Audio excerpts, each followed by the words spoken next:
Advogado militante associado à Advocacia Alberto Rolo, ele é professor universitário do Centro de Extensão Universitária da Escola Paulista de Direito, mestre e doutor em Direito das Relações Sociais pela PUC de São Paulo.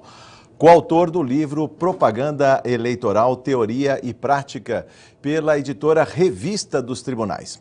O Arena Livre tem o prazer em receber Alexandre Rolo, advogado especialista em Direito Eleitoral. Vamos falar sobre a reforma política, as sugestões mais viáveis para uma reforma eleitoral ainda este ano, em tempo de vigorar para as eleições municipais de 2016. Comigo na bancada, o deputado Coronel Camilo, do PSD. Muito bem-vindo, doutor Alexandre, mais uma vez. Muito bem-vindo, deputado. Em participação previamente gravada, o presidente desta Casa de Leis, o deputado Fernando Capês, do PSDB. Doutor Alexandre, em seminário recente realizado nesta casa, que inclusive teve a coordenação também, do deputado Coronel Camilo, o relator da Comissão da Reforma na Câmara dos Deputados, o deputado Marcelo Castro, do PMDB do Piauí, disse que se não sair a reforma esse ano, ela que está aí há quase 30 anos no Congresso Nacional, só mesmo uma constituinte exclusiva só para isso, só para a reforma eleitoral. Como é que o senhor vê a fala do relator? Ou seja, ele não está muito otimista. Tem que sair, mas se não sair vai ser por uma constituinte exclusiva. Como é que é isso? Bem-vindo, doutor. Obrigado. Eu agradeço o convite de estar mais uma vez aqui com você. Quero saudar também o deputado Coronel Camilo. Uma satisfação estar aqui dividindo esse programa com Vossa Excelência.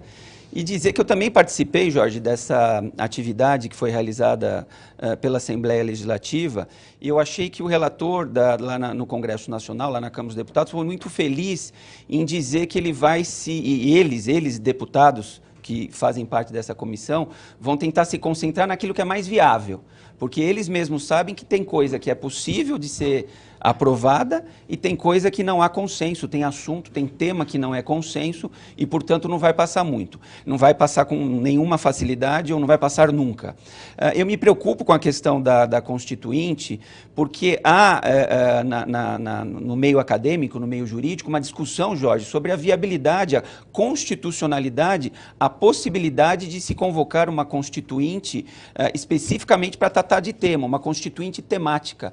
Há quem defenda, isso não é consenso na área jurídica, que não seria possível, que ou nós temos uma Constituinte originária, que é aquela que elabora a Constituição, então acabaríamos com a Constituição atual e faríamos uma outra Constituição, ou não é possível, ou o poder constituinte derivado somente através de emendas constitucionais. Então me preocupa, eu preferiria que nós chegássemos a um consenso ainda esse ano para aprovarmos aquilo que é possível em termos de avanço. Vamos avançar um passo de cada vez, de repente. Talvez não seja possível a gente avançar tanto quanto nós pretendemos ainda nesse ano de 2015.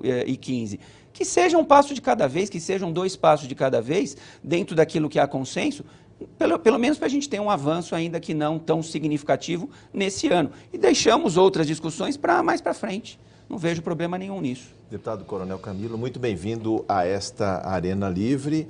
E eu queria que o senhor também falasse um pouco do ânimos, o que movimentou a casa por conta desse encontro, desse diálogo, que parece que vai ser replicado em outros estados brasileiros para ouvir a população o que o povo quer, o que o eleitor quer em termos de reforma política, não é isso? Sem dúvida. Obrigado, Jorge. Prazer estar aqui com o doutor Alexandre, mais uma vez na Arena Livre. E o que nós precisamos entender é assim, não há dúvida de que alguma coisa precisa ser feita. Nós temos a nítida impressão, e eu estou como político aqui, falo isso com muita cátedra, o povo acha que quem está aqui não os representa adequadamente. Então a gente precisa mudar o sistema eleitoral, com certeza.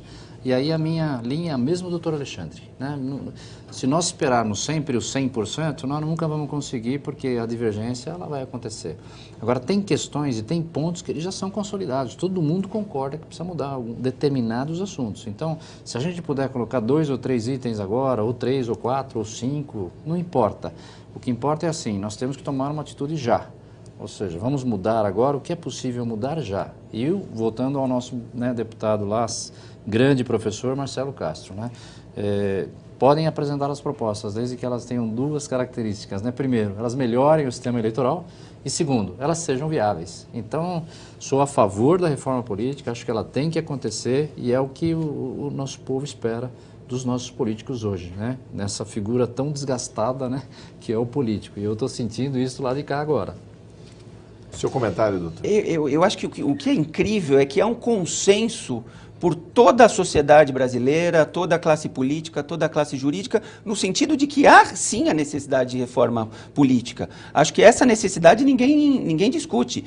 É necessária a reforma política, isso é uma unanimidade. Todos falam isso, a sociedade fala isso, o povo reclama por reforma política, então vamos tentar construir aquela reforma realmente possível, que procurar um consenso lá na Câmara Federal, na Câmara dos Deputados, depois no Senado Federal, para a gente avançar, que seja nessa linha do que o deputado falou, um passo de cada vez, 2 passos de cada vez. Não precisamos realmente conseguir conquistar 100% de uma reforma política neste ano de 2015. Doutor Alexandre, tem um ponto importante, né? Começando a reforma política, os resultados, a expectativa que eu tenho é que os resultados serão tão importantes que os primeiros passos eles vão facilitar o caminho para as próximas mudanças. É verdade, a pessoa vai, né, o cidadão brasileiro vai entender que precisa mudar, que isso está dando resultado e vai incentivar, inclusive, novas modificações. O contrário também é verdade, doutor Alexandre Rolo. É do senso comum que a reforma não sai porque não interessa aos políticos. Como é que o senhor vê esse argumento? Eu acho que depende, Jorge. A gente não pode generalizar. Eu acredito que existam pontos, e existem mesmo pontos,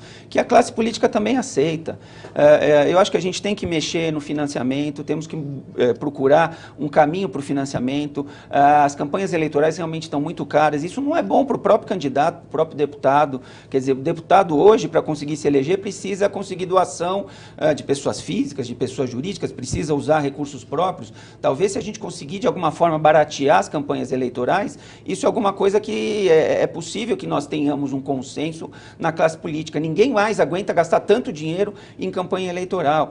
Nós podemos pensar... Talvez aí seja um pouquinho mais discutível, um pouquinho mais polêmico, o sistema de eleição, sistema de eleição proporcional, se nós vamos para o distritão proposto pelo PMDB, se nós vamos para o voto distrital misto, se nós continuamos no sistema atual proporcional, isso já é um assunto mais polêmico, mas também existe essa necessidade de aproximar mais, pelo meu ponto de vista, aproximar o político ou o representante do próprio povo, do eleitor. O eleitor tem que ter mais contato, tem que ter mais próximo, tem que estar mais próximo desse deputado, desse vereador, desse senador, inclusive controlar e vigiar e saber como é que o seu representante votou na Assembleia, como é que o seu representante votou na Câmara Federal, na Câmara Municipal. Essa aproximação maior entre o político, entre o representante e o eleitor é fundamental. O doutor Alexandre Rolo falou que as campanhas estão cada vez mais caras. Isso também não afasta, não inviabiliza algumas candidaturas? Eu queria que o senhor falasse um pouco da sua experiência também, deputado. A minha experiência foi exatamente pelo lado mais fraco, né? Ou seja, na realidade a minha eleição, eu estou na Assembleia, porque eu tive a oportunidade de comandar uma grande instituição. Isso me deu visibilidade, porque se dependesse do recurso financeiro, sou bem honesto, eu não estaria aqui, né? Ou seja, hoje, praticamente, aí eu comandei a Polícia Militar por 3 anos, né? São 100 mil homens aí da ativa na época, mais aí quase o mesmo volume de veteranos. Então, isso no estado de São Paulo acabou fomentando, né, essa eleição. Se eu dependesse de recurso financeiro, seria difícil. Então, o financiamento tem que ser modificado. Tem que ser modificado porque hoje ele não é igualitário. Ou seja, eu não consigo, uma pessoa que tem poucos recursos, pode ter grandes ideias, pode ser um excelente profissional, ele não vai conseguir chegar na Câmara Federal, aqui na Assembleia Legislativa, ou até na Prefeitura de São Paulo, né, que é uma disputa muito grande, mais de 1.500 candidatos aí, com muitos recursos. Então, isso está desproporcional, né? E eu pego neste ponto, doutor Alexandre, as doações de empresas. Eu também sou contra o financiamento público, acho que não tem que investir mais. O que se investe hoje já com fundo partidário, com tempo de TV, já é um grande investimento público. E eu acho que também não pode cercear a doação de pessoas físicas, né? Agora, as distorções que nós observamos na área eleitoral no Brasil, elas partiram mais das doações feitas por pessoas jurídicas. Então, acho que esse é um ponto que eu ainda não domino completamente, mas eu acho que as doações de pessoas jurídicas elas precisam ser repensadas no financiamento de campanha, para dar oportunidade a todos. Jorge, nas eleições de 2014, nós temos um levantamento que foram gastos entre todos os candidatos no Brasil inteiro, algo em torno de 5 bilhões de reais. E desses 5 bilhões de reais gastos por todos os candidatos em 2014, uma grande parte é realmente fruto de doações de pessoas jurídicas, as chamadas doações empresariais. É importante que nós lembremos aqui que está em curso no Supremo Tribunal Federal uma ação direta de inconstitucionalidade, onde se questiona, ajuizada pelo Conselho Federal da OAB, onde se questiona justamente a possibilidade ou não de doações feitas por pessoas jurídicas. Hoje, a lei eleitoral permite essas doações de pessoas jurídicas até 2% do faturamento bruto do ano anterior à eleição. Então, 2% do faturamento? 2%. Para uma empresa pequena é pouco, mas se nós formos pensar numa grande multinacional, num grande banco, numa grande empreiteira, 2% é bastante dinheiro. Então, nós temos realmente essa distorção. Eu, particularmente, deputado, confesso que eu não sou a favor, num primeiro momento, de nós zerarmos a doação de pessoa jurídica. Eu defendo, num primeiro momento, uma redução drástica, sim, da possibilidade de contribuição de pessoa jurídica, para, num segundo momento, quem sabe, aí a gente zerar. Então, por exemplo, uma limitação de gasto, alguma coisa também. assim? Então, o que eu defendo? Hoje são 2%. Vamos reduzir, por exemplo, para 0,5%, ok? Então, aí a gente já tem uma redução de 3/4, de 2% para 0,5%, isso já limita bastante. E vamos fixar um número absoluto também. Então, 0,5%, máximo, por exemplo, R$1 milhão, máximo R$2 milhões. Esse número a gente pode conversar, não é um número cabalístico. De maneira que essa grande empreiteira, esse grande banco, essa grande multinacional, ela não consiga ter esse poder econômico todo que hoje tem. Algumas empresas doam 40, 50, 100, 200 milhões de reais, inclusive para candidatos diferentes. Então, pelo meu ponto de vista, a gente limita a possibilidade de doação de pessoa jurídica, por exemplo, para 0,5%, e fixamos em 1 milhão, em 2 milhões. Então, quando a empresa chegar nos 2 milhões, por exemplo, ela já não pode mais doar para ninguém. Isso a gente a gente gera uma limitação do poder dessa empresa. Doutor Alexandre, vamos cotejar esses números. O senhor falou uma eleição que custou em 2014 5 bilhões. Vamos pegar 10% disso, que são as campanhas majoritárias da presidência da República, só duas. Campanha da Dilma Rousseff, que se reelegeu presidente, 300 milhões, mais do Aécio, mais 200 milhões, 500 milhões, só essas duas campanhas. Então há uma desigualdade, uma disparidade. Tem gente com muito pouco dinheiro entrando para a eleição e gente com muito suporte financeiro. Ainda no tocante às empresas, uma multinacional frigorífica, a maior produtora de proteína animal do planeta, investiu 133 milhões em diversos candidatos, seja a presidência da República, ao Senado, a Câmara Federal, a governos estaduais. Ou seja, o senhor quer que se coloque uma tranca nisso aí? Sim. Até tal limite, sim, depois disso não. Por exemplo, 2 milhões, por exemplo, 3 milhões. Eu não estou fechando o número aqui. O número a gente pode conversar melhor, mas não 133 milhões. Então, se a gente reduzisse isso para 5 milhões, por exemplo, já é muito menos do que 133 milhões. Então, o poder de influência, o poder econômico dessa grande empresa aí já fica reduzida. E o outro lado da moeda, Jorge, que você tocou muito bem, o limite de gastos de campanhas eleitorais. Quem é que fixa para o eleitor entender hoje o teto, o limite de gastos das campanhas eleitorais? Os próprios partidos. E mais, os partidos têm condição, isso já aconteceu, inclusive com campanhas presidenciais, de fixar num primeiro momento em 100 milhões de reais, aí vê que o teto vai ser atingido, faz um aditamento, então não são mais 100, passa de 100 para 150, depois de 150 para 200. Então, mas isso não pode ser feito no curso da campanha? Eu lembro que na primeira prestação de contas do Partido dos Trabalhadores, na campanha presidencial, bateu a casa de 123 milhões. Chegamos aos 300. Triplicou na terceira e última prestação de contas junto ao Tribunal Superior Eleitoral. Foi feito durante a campanha. Então, aconteceu nessa eleição. Isso aconteceu nessa eleição e eu sou contra isso acontecer. A minha ideia, a minha proposta, a minha sugestão nesse nosso debate aqui tão rico é que haja um teto fixado pelo Congresso Nacional ou por resolução. Eu prefiro que seja no Congresso Nacional essa discussão, não por resolução do TSE. Mas o TSE, o Tribunal Superior Eleitoral, tem esse poder de legislar, entre aspas. Ele pode baixar resoluções. Então, que seja o TSE fixar através de uma resolução um teto de gasto, por exemplo, para a campanha presidencial. Em 100 milhões, também estou falando um número aleatório, vamos estudar melhor qual vai ser esse número.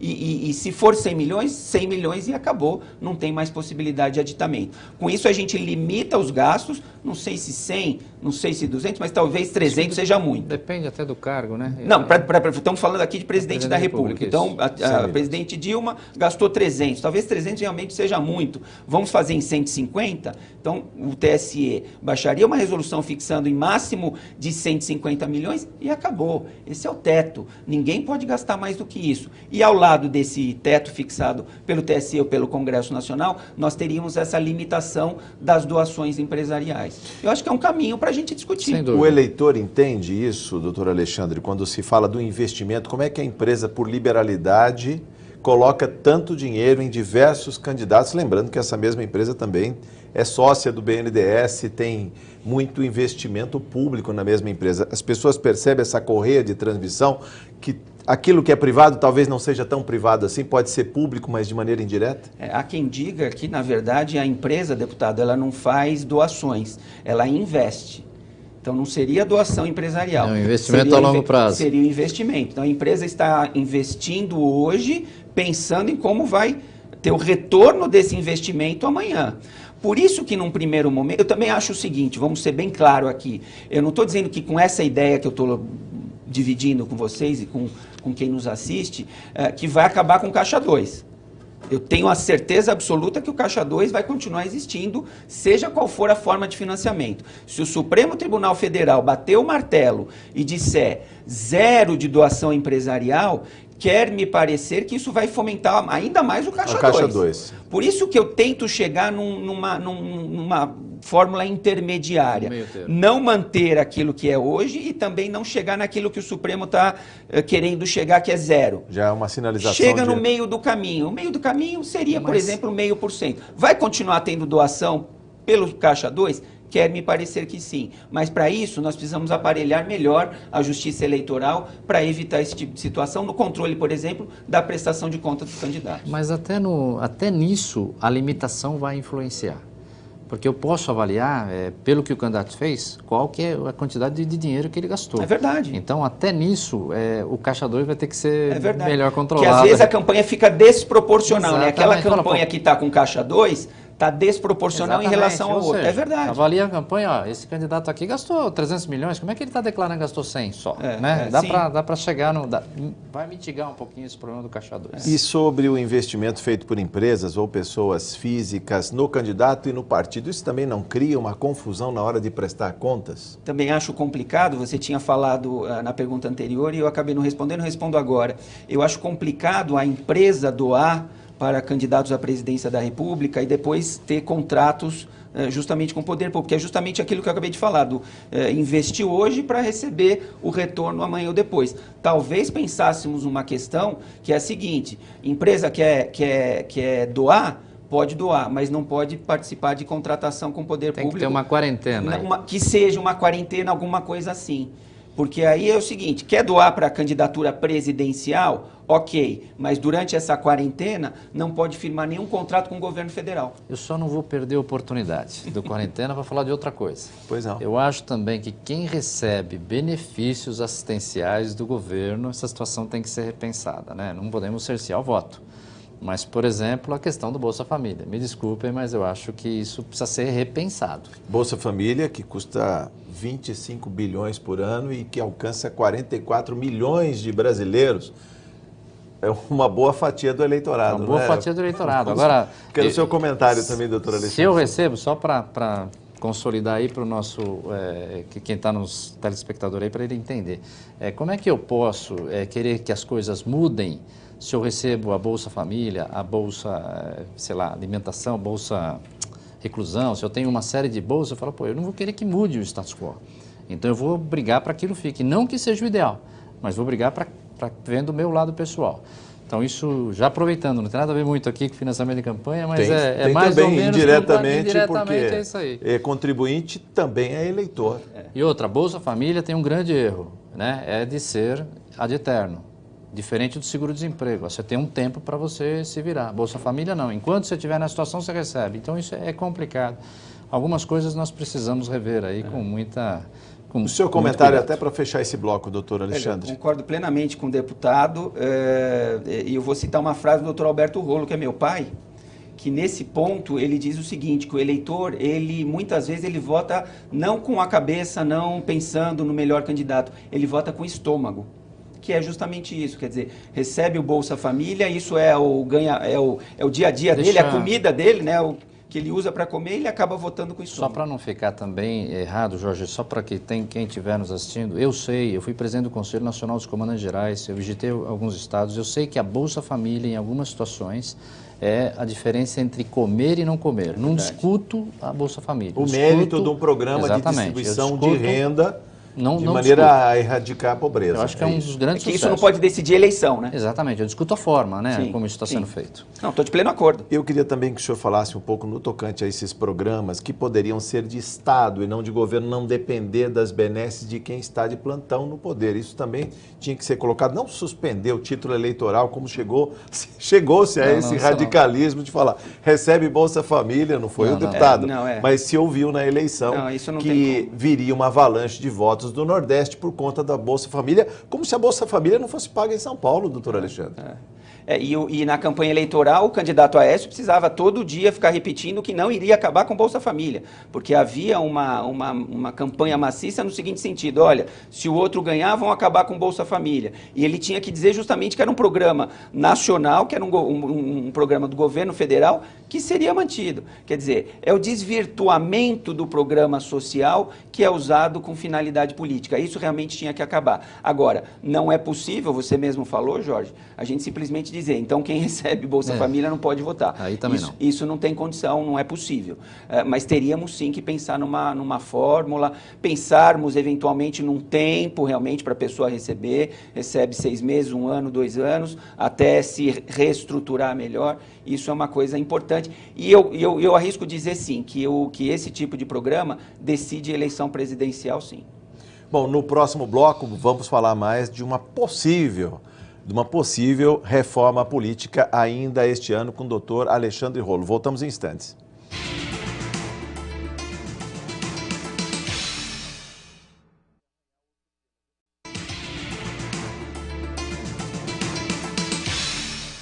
Estamos de volta no Arena Livre, hoje conversando com o doutor Alexandre Rolo, que é advogado especialista em direito eleitoral sobre a reforma política ainda este ano. Peço sua atenção, doutor Alexandre, à pergunta do presidente desta Casa de Leis, o deputado Fernando Capês, do PSDB. Vamos ouvi-lo.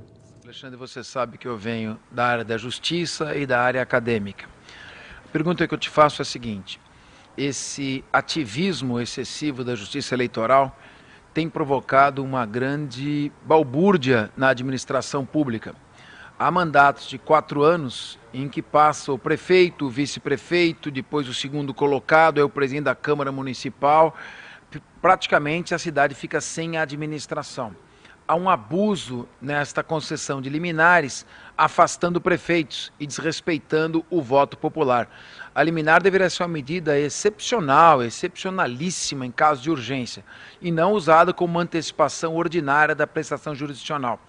Com a sua proposta e como nós poderíamos colaborar para levar ao Supremo Tribunal Federal, ao Tribunal Superior Eleitoral e ao Congresso Nacional mudanças urgentes para controlar essa ansiedade de intervenção na área da administração pública. Doutor Alexandre. Bom, primeiro quero mandar um abraço para o presidente Capês, um grande deputado, um grande presidente da nossa Assembleia Legislativa. E dizer que realmente no campo eleitoral, no campo do direito eleitoral, até mais do que nos outros campos, eu arrisco dizer, há esse ativismo judicial.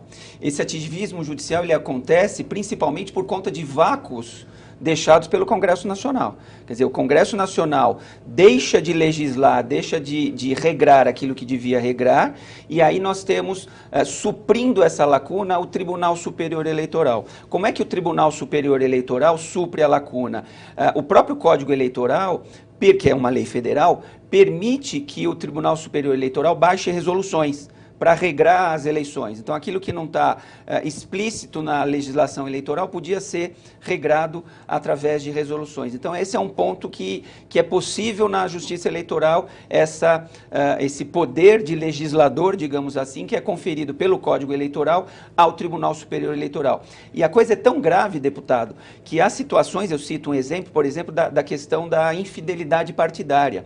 A infidelidade partidária, Jorge, ela foi debatida em 1988, quando da Assembleia Nacional Constituinte.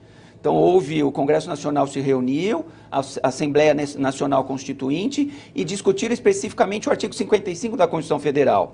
E aí, na discussão do artigo 55 da Constituição Federal, eles discutiram se eles iriam incluir no artigo 55 a questão da infidelidade partidária ou não. Vamos determinar a cassação de mandato por conta de infidelidade partidária? Essa foi uma discussão explícita na Assembleia Nacional Constituinte. E os constituintes chegaram à seguinte conclusão: não vamos incluir isso no texto constitucional.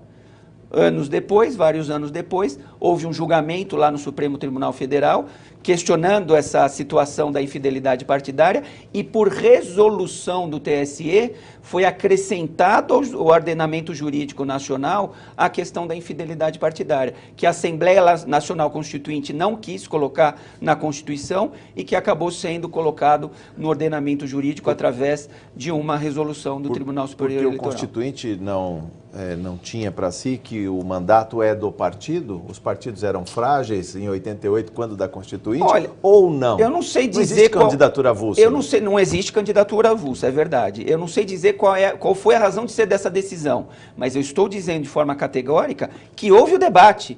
Não é que o Congresso Nacional, que a Assembleia Nacional Constituinte não quis debater, esqueceu. Então, seria mais ou menos o seguinte: como a Assembleia Nacional Constituinte esqueceu, nós aqui do TSE vamos regrar essa situação esquecida pelo Congresso Nacional. Não foi o caso. Eles debateram, bem ou mal, eles chegaram à conclusão de que não tinham que acrescentar isso na Constituição Federal. Quem tem que mudar de ideia, se for o caso, é o próprio Congresso Nacional, através de emenda constitucional. Então, esse é o ativismo colocado pelo deputado Fernando Capês, e eu vou além. Ele fala das questões das liminares, etc. e tal. São dois princípios importantes que têm que ser conjugados. O princípio da soberania popular, ou seja, todo o poder emana do povo. É o povo que elege, não é o juiz que elege. É o povo. Princípio da soberania popular. E outro princípio é o da lisura das eleições. Esses dois princípios têm que ser conjugados. Significa o seguinte: no princípio da lisura das eleições, se a pessoa ganhou, diz até uma frase do ministro Carlos Aires Brito, não basta vencer as eleições, é preciso vencê-las limpamente. Então, se a pessoa ganhou a eleição limpamente, ok, princípio da soberania popular. Se a pessoa ganhou a eleição trapaceando, comprando voto, trapaceando lato sensu, comprando voto, usando a máquina administrativa, etc. e tal, aí tem que haver a cassação. Então, nisso eu não tenho dúvida. Agora, precisa tomar cuidado e prestigiar, sim, o princípio da soberania nacional. E eu costumo dizer que num processo eleitoral, no processo penal, deputado, como Vossa Excelência sabe muito bem, vigora o princípio do indúbio pro réu. Então, na dúvida, o juiz tem que absolver o réu. Como é que funciona aqui no direito eleitoral? O princípio é do indúbio pro voto. Então, na dúvida, tem que prestigiar a soberania popular, tem que prestigiar o voto, tem que prestigiar o eleitor. Agora, se tem prova contundente de que aquele determinado candidato foi eleito comprando o voto, aí sim tem que haver a cassação. E outro ponto importante, essa questão de entra e sai, é que na justiça eleitoral, quando um juiz eleitoral, por exemplo, na primeira instância, cassa um prefeito, essa decisão ela é executada imediatamente. Que é uma questão recursal, que fala-se do efeito suspensivo do recurso. Os recursos eleitorais não contam com efeito suspensivo. Portanto, a decisão proferida pelo juiz de primeira instância é imediatamente cumprida. E aí vem essa questão do entra e sai. Porque aí o juiz caça, aí o Tribunal Regional Eleitoral põe de volta, aí o TSE caça de novo e fica esse entra e sai, que gera realmente uma desestabilidade em termos de administração, né? Mandatos precocemente abreviados. Deputado. Não, e nessa linha aí, nessa linha a gente faz aqui uma sugestão para o nosso Tribunal Regional Eleitoral que baixe uma resolução, sim, né, para o efeito suspensivo. Porque o que eu vejo, o que eu senti na ponta da linha, e a Polícia Militar sente isso assim, à flor da pele, principalmente no âmbito municipal, né, vereadores e prefeitos, é a eleição que dá mais problema, que dá mais conflitos, né? É o caso das liminares, né? Ou seja, teria que ter o espaço para que eu tenho que provar realmente que houve a compra de voto para depois tirar o prefeito, e não liminarmente já retirá-lo, depois ele prova que não aconteceu, ele volta, a imagem já ficou desgastada. Então e o prejuízo para a administração pública. E o que é pior, é o prejuízo pela soberania. Sim. Quer queira ou quer não, temos que respeitar o voto. Sim. Ou sempre o voto em primeiro lugar.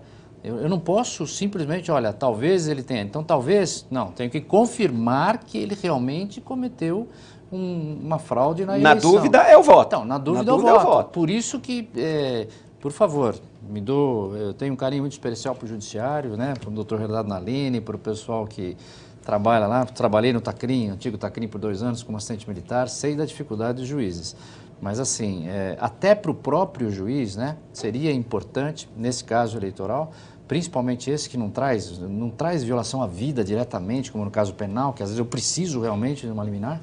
Então, é ser mais pensado, nesse caso, de tirar alguém do poder que foi levado ali pelo voto popular. Isso precisa ser pensado, como o senhor mesmo falou, talvez uma resolução sobre o efeito suspensivo aí. Isso seria interessante. Talvez o caminho seja esse, a gente pensar num efeito suspensivo para esses casos de cassação.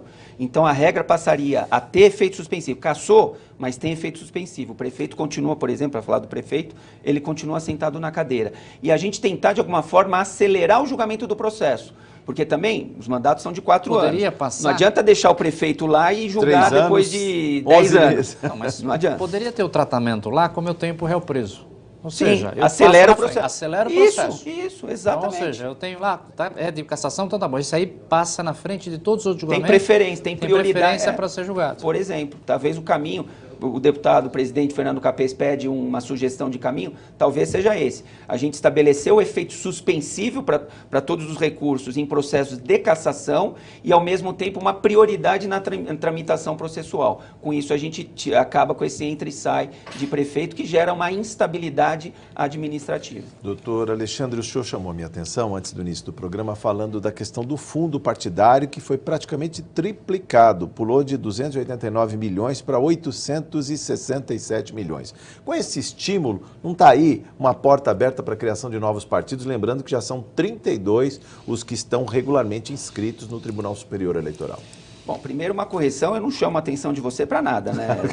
A gente troca algumas ideias e realmente a gente estava trocando a ideia da questão do fundo partidário, né? Quem sou eu para chamar a sua atenção? Foi isso. Mas a questão do fundo partidário, recentemente, está fazendo 1 mês, 40 dias, 50 dias, nós tivemos uma emenda ao orçamento da União Federal e essa emenda fez com que triplicasse o valor do fundo partidário. Então, para o nosso eleitor, o nosso espectador, telespectador, ter uma ideia, em 2014 foram destinados de fundo partidário para todos os partidos algo em torno de 300 milhões de reais. Com essa emenda ao orçamento da União, passou de 300 milhões para quase 900 milhões de reais, 800 e alguma coisa. 867 milhões. 867 milhões de reais. Aí o Jorge me pergunta, isso faz com que passa a ter um incentivo para a criação de novos partidos? Me parece que sim. Quando a ideia, na verdade, seria uma das propostas que se discute, talvez essa não seja consensual, mas seria o estabelecimento de cláusula de barreira ou cláusula de desempenho. Então, o partido, para continuar tendo direito ao funcionamento parlamentar, ele teria que ter um mínimo de votos no Brasil inteiro. 1%, 2%, vamos discutir qual é esse percentual. Sob pena dele continuar existindo por exemplo, mas sem, por exemplo, o acesso ao horário eleitoral gratuito e sem acesso ao fundo partidário. O que aconteceu com esse aumento aí do fundo partidário? Aconteceu o inverso, quer dizer, ao invés de nós trabalharmos para a redução do número de partidos políticos, com o aumento do bolo, incentiva a criação de novos partidos políticos, mais partidos políticos de olho naqueles 900, naqueles 860 e tantos milhões de reais. O deputado Marcelo Castro falou do consenso e o que dificilmente terá consenso, um deles falou do voto distrital, distritão. Se o senhor quiser falar sobre isso também, então, deputado, por favor. Vamos falar sobre os dois, né? O voto distrital, até para quem esteja nos assistindo, ele está atrelado à região geográfica, né? Ou seja, se eu sou de uma determinada região, eu vou trabalhar pelaquela região, aquela região vai poder... O Brasil seria dividido em vários distritos e alguém, para ser eleito naquele distrito, teria que ser daquele distrito, né? Eu acho que isso, de forma pura, na minha visão, é um erro, porque a partir do momento que eu só sou responsável por aquela área, eu acabo perdendo a visão do todo. Já que é aquilo que me dá voto, eu vou me preocupar só com aquilo, não vou me preocupar com o global. O senhor que já foi vereador na cidade de São Paulo é como se fosse um vereador para o Estado, Exatamente, como se fosse um vereador para o Estado. Então, um vereador federal ou um vereador estadual. Então, e aí perde a noção nacional, né? A visão global. Por que eu vou trabalhar? Se em determinado momento tiver um conflito entre a região em que eu tenho voto e o todo, eu fico com a região, porque ali é o que vai me sustentar. Então, acho isso eu acho errado. Agora, tem o distrital misto, que eu acho que é a maneira melhor que existe, ou seja, eu deixo... E outra, o distrital puro também, ele impede a participação das minorias, que é um grande... Nós trabalhamos aqui muito no Brasil para atender as minorias, para fazer com que eles tenham voz. E, de repente, se eu colocar o distrital, eu acabo com isso, né? Porque aí vale o poder financeiro, não tenho dúvida nenhuma. Então, qual que é a ideia? Uma conjugação. Ou seja, ter também o voto proporcional, né? E meio a meio, como seja lá. E aí eu tenho possibilidade de pegar, inclusive, as minorias, as categorias, né? As categorias, né? Isso aí, diretamente a mim, inclusive, né? A minha eleição foi por categoria, né? Se eu pegar uma região do estado, eu posso ter poucos da minha categoria que talvez não conseguisse estar aqui hoje falando para os nossos telespectadores. Agora, o distritão... O que é isso? Transformar o Brasil todo no distritão, ou seja, pegar sempre os primeiros votos também seria complicado na minha visão. Aí que acaba com a minoria mesmo, com as minorias. Aí que acaba com a minoria. Por quê? Porque sempre vai pegar só os mais votados. E vai acontecer uma situação esdrúxula. Eu, por exemplo, sou de uma linha de direita. E aí quem competiu e quase chegou lá é alguém totalmente de esquerda, né? Eu sou de centro, hein? Eu só estou fazendo um exemplo. Mas aí, de repente, o que acontece? Por alguma infelicidade, esse majoritário sai fora, sai do Senado. Sim. E aí o segundo é totalmente inverso ao que eu votei, né? Ou seja, causa um problema sério. Então, eu acho que nessa visão aí, o distrital misto é o que está sendo usado na maioria dos países, evoluíram para isso. Os países que testaram o distrital, o proporcional, chegaram ao distrital misto, que eu acho que é a melhor solução para o povo brasileiro. Doutor Alexandre, sobre esse distrital misto, é bom lembrar, São Paulo, 70 cadeiras no Congresso Nacional, bancada paulista. Dividiu o estado em 35 distritos, Isso. 2 sendo eleitos pelo distrito. O mais bem votado naquele distrito e um outro que seria apontado pelo partido? Como é que seria? Uma lista. Então, dentro dos 70 deputados federais, pelo voto distrital misto, sistema distrital misto, nós dividiríamos, então, o estado de São Paulo em 35 distritos. Cada deputado, então, é eleito em um desses 35 distritos, nós teríamos já a metade, 35. Sim. E os outros 35, como é que seriam eleitos? Pelas listas atuais, pelo sistema atual, sistema proporcional em listas abertas. Então, o misto é justamente isso, é metade pelo sistema atual proporcional e a outra metade dividindo o estado em distritos, no exemplo que nós estamos dando aqui, em 35 distritos. Eu também concordo com o deputado Coronel Camilo. Sou a favor, dentre todas essas possibilidades, eu sou a favor do voto distrital misto também, tá? Que acaba ajudando um pouquinho de coisas boas, tanto do sistema proporcional como do sistema majoritário. Nesse misto acabaria, Nesse misto você mistura coisas... que tem aquela questão de um partido que leva 15% dos votos, fica com 15% das cadeiras, não ficaria mais? Não, continua naquela outra metade.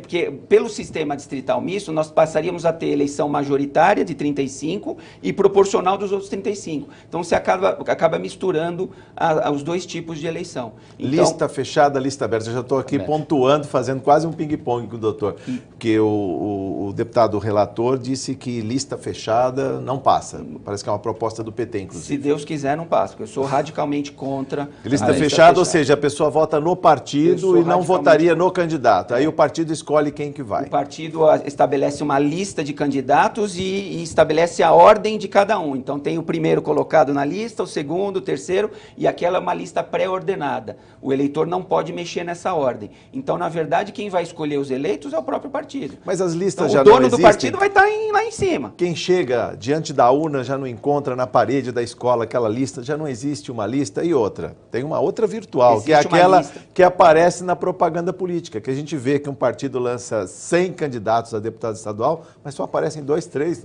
no horário político. Mas mesmo assim está sobre vamos dizer assim, a decisão do eleitor. Sim. Embora apareça. E se ele não quiser votar em nenhum que apareça na TV e ter lá o candidato Exatamente. dele lá, ele vota no candidato dele. Não, diferente da lista fechada, que ele não pode fazer isso. Na lista aberta, que é o atual sistema, eu voto no candidato da minha preferência. Se eu quiser votar no meu vizinho, é a foto dele que vai aparecer na urna. Se eu quiser votar na minha vizinha, mesma coisa. Na lista fechada... Só aparece a legenda. Os eleitores já não votam mais em candidato, eles votam na lista. Sim. Então, se eu quiser votar na lista do PSDB, voto na lista do PSDB. Do PSD, mesma coisa. Do PT, mesma coisa. Então, já não voto mais em candidato. Eu tenho muitas dúvidas em relação, inclusive, sobre a constitucionalidade da lista fechada, que eu acho que acaba com voto direto. Para mim, voto direto é o eleitor votar no candidato de sua preferência. A partir do momento que o eleitor não vota no candidato da sua preferência, ele vota numa lista... Quer me parecer que isso quebra a questão do voto direto, que é cláusula pétrea, inclusive. E penso da mesma forma. E outra, sendo distrital misto, nos dois, seja pelo distrital, seja pelo proporcional, ele está votando no candidato que ele quer. Sim. Não está tendo cerceamento aí de escolha nenhum. Coincidência de eleições. Colocar todas as eleições gerais. Sou radicalmente contra, Jorge, por duas razões. Primeiro, porque a Justiça Eleitoral, nos moldes de hoje, ela não tem condição de julgar todos os registros das candidaturas. Porque o que o eleitor não sabe, o que a maioria das pessoas não sabe, é que toda candidatura pretendida forma um processo de registro de candidatura. A Justiça Eleitoral analisa cada pedido de registro de candidatura. E a Justiça Eleitoral, com a atual estrutura, ela não tem condição de julgar todos os registros de candidatura de vereador até presidente da República na mesma eleição. Nós temos situações hoje que a eleição ocorre em outubro e o registro da candidatura daquele determinado candidato é julgado em dezembro, janeiro, fevereiro, porque o TSE não tem tempo de julgar todos os registros. Se nós unificarmos, aí vai acabar com tudo. Não tem jeito realmente da Justiça Eleitoral dar conta desse recado. E a outra situação que eu também vejo com preocupação, se nós jogarmos a eleição municipal para o meio das eleições gerais, vai acabar com a eleição municipal. O eleitor vai esquecer do vereador, vai esquecer do prefeito e vai se concentrar no presidente da República, no governador. Quer dizer, nós vamos apagar as eleições municipais. Deputado? Respeito muito aí o nosso doutor Alexandre, mas...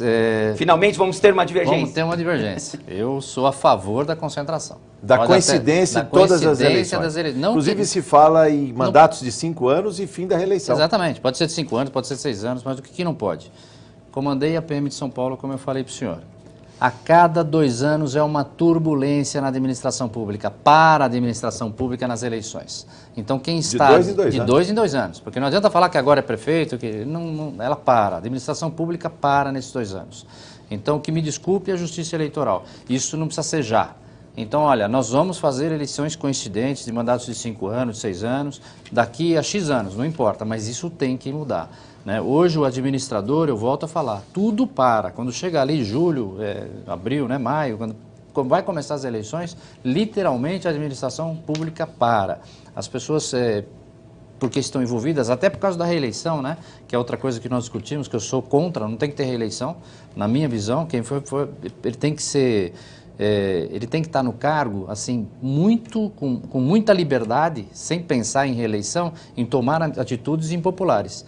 Volto a falar, veja o que aconteceu na cidade, aí com os movimentos populares, decisões administrativas erradas pensando só no voto. O que aconteceu com a água na área estadual. né? Algumas medidas que deveriam ser tomadas foram retardadas. A mesma coisa com relação a orçamentos. Chegamos no final do ano lá na área federal, né? Manipulação de superávit, de tudo por causa disso. Então, volto a falar, devia ter. Agora tem que se preparar para ter num ano só. Não precisa ser tudo junto, mas precisa ser num ano só, porque aí eu sofro de uma vez só. Posso fazer em março, posso fazer em julho, outra, posso fazer em outubro, outra, não importa.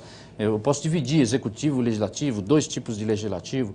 O que não pode é a cada 2 anos o país parar por causa de eleições. O senhor já emenda a sua saudação, por favor, e a gente vai deixar 2 minutos para o doutor Alexandre para as considerações finais. Então, olha, eu estou à disposição aí de quem precisar aí e quiser colaborar com a gente aqui na Assembleia Legislativa. Estou aberto, meu gabinete está aberto, é coronelcamilo.com.br e vamos trabalhar para melhorar a vida das pessoas. Muito obrigado. Doutor Alexandre Rollo, o que faltou dizer, lembrando, não falamos aqui da questão do voto nulo. Milhões de pessoas saíram às ruas, deixaram os políticos de lado, tiraram os palanques, os microfones e querem reforma sim, querem um país diferente, um país melhor.